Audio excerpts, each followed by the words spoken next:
നമസ്കാരം, എല്ലാവർക്കും gold rate Malayalam എന്ന ചാനലിലേക്ക് സ്വാഗതം.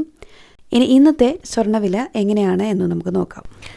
ഇന്ന് 27/3/2026 24 ക്യാരറ്റ് സ്വർണം ഗ്രാമിന് 14,470 രൂപ, പവന് 1,15,767 രൂപ, പവന് 128 രൂപ കൂടിയിട്ടുണ്ട്. 22 ക്യാരറ്റ് ഗ്രാമിന് 13,265 രൂപ, പവന് 1,06,120 രൂപ, പവന് 120 രൂപ കൂടിയിട്ടുണ്ട്. 18 ക്യാരറ്റ് സ്വർണം ഗ്രാമിന് 10,960 രൂപ, പവന് 87,680 രൂപ, പവന് 16 രൂപ കൂടിയിട്ടുണ്ട്.